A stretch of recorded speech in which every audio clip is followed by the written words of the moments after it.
హరి ఓం శ్రీ గురుభ్యో నమ. హరి ఓం. ఈ వీడియోలో మనం శ్రీ సూక్తంలోని 28, 29, 30 శ్లోకాల యొక్క అర్థాలు తెలుసుకుందామండి. లక్ష్మీం క్షీరసముద్రరాజతనయాం శ్రీరంగధామేశ్వరీం దాసీభూత సమస్తదేవ వనితాం లోకైకదీపాంకురాం శ్రీమన్మందకటాక్షలబ్ధ విభవద్ బ్రహ్మేంద్ర గంగాధరాం త్వాం త్రైలోక్యకుటుంబిని సరసిజాం వందే ముకుంద ప్రియం.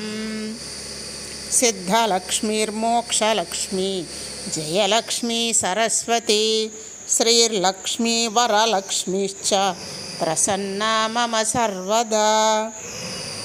పరాంకుశౌపాశమభీతిముద్రాం కర్వేర్వహంతిం కమలాసనస్తాం బాలార్కకోటిప్రతిభాం త్రినేత్రాం భజేహమధ్వాం జగదీశ్వరీం త్వాం.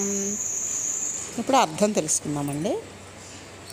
లక్ష్మి భాగ్యానికి నెలవైనది.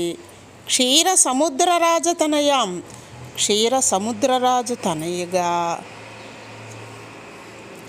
శ్రీరంగంలో వెలిసిన దేవి దేవలోక స్త్రీలనందరినీ దాసీజనంగా చేసుకున్నది.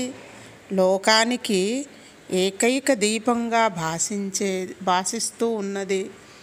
ఎవరి మృదుల కటాక్షంతో బ్రహ్మ, ఇంద్రుడు, గంగాధరుడు వైభవం సంతరించుకున్నారో 3 లోకాలను తన కుటుంబంగా చేసుకున్నది. తామర కొలనులో ఉద్భవించినది. మహావిష్ణువుకు ప్రియాతి ప్రియమైనది అయిన నీకు నమస్కారం చేస్తున్నాను. తలచిన మాత్రాన నెరవేర్చే సిద్ధలక్ష్మిగాను, ముక్తిని అనుగ్రహించగల మోక్షలక్ష్మిగాను, విజయాన్ని సిద్ధింపచేసే జయలక్ష్మిగాను,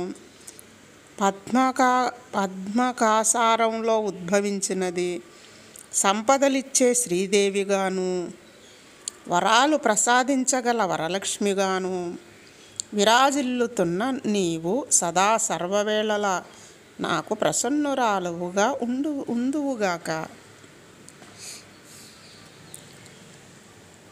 వర అభయముద్రలు చేత దాల్చినది, పాశ అంకుశాలను చేత ధరించినది, పద్మనివాసిని, కోటి బాల సూర్యుల ప్రకాశం కలది, 3 కన్నులు కలది, ఆదిశక్తి జగదీశ్వరి అయిన ఆమెను నేను స్తుతిస్తున్నాను.